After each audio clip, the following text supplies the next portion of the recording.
So hi, my name is Simon Miner. I live just to the north of Boston, and I am a web developer and designer who focuses on making sure websites are accessible to people with disabilities. I was born with congenital nystagmus, which is where my eyes kind of bounce, and so they don't work together that well. I knew about this condition from an early age. My parents took me to eye doctors and specialists and all kinds of resources. They made all kinds of resources available to me. So I grew up with that. At the same time, I wanted to live as much as possible in the sighted world, and so I worked hard to sort of bury my own admission or acknowledgement of my disability, and that had some pluses and minuses. Non-discrimination and civil rights have made a big issue in my life because there were programs, state-run programs, and funding where I grew up in northern Maine that helped me to get services I needed, whether I really wanted them or not. They provided computer equipment, funding for college, and then, when I became ready and moved to the Boston area, mobility training and vocational assistance as well. I think it's important to keep an open mind. I know we're all on a journey, so I try to be as open-minded myself as I can, because I don't have all the answers. I would just say that no question is really offensive if it's asked with curiosity at its heart. I began my life feeling a lot of shame and anxiety about my disability, and I still struggle with those occasionally, but mostly I see it as the chance to bring a unique perspective to the conversations and communities I'm a part of.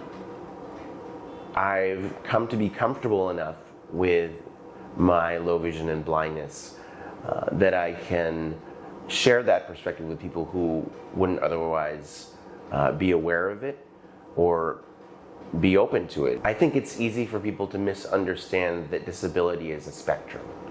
If I say I'm legally blind, that doesn't necessarily mean I have no usable vision. In fact, I have a lot. Blindness is not a binary on-off switch.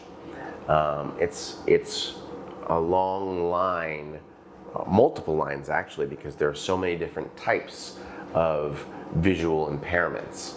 And mine falls somewhere along that plane, and no two people have the same lived experience. And so we need to approach each person with a disability as a unique individual with their own story. Recently, my wife and I took a vacation together that involved air travel and riding in a car that she was driving through unfamiliar roads. And it was stressful because we had to go through many terminals. We almost missed a flight. Driving wasn't as easy as we anticipated. When we finally arrived at the resort we were staying at, I could tell my wife was feeling very tired and drained.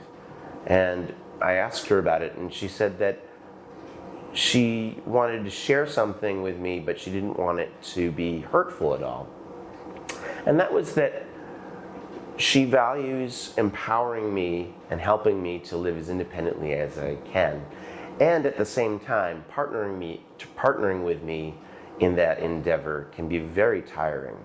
It takes a lot of mental and emotional energy, not only to keep track of where she's going, but also to help me stay on course. She told me about how she and my children have developed what she called a dance that helped guarantee as much independence and empowerment as they can, but they sort of developed a system of looks and gestures to sort of say, hey, help Simon, help Dad to go in the right direction. I felt bad that she was feeling overwhelmed by this.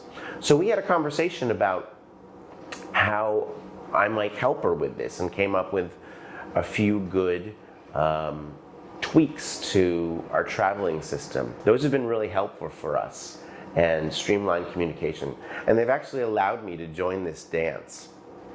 And so I just want to take a minute to thank those who have given their time and talent and finances to help people like me live as fully and freely as possible.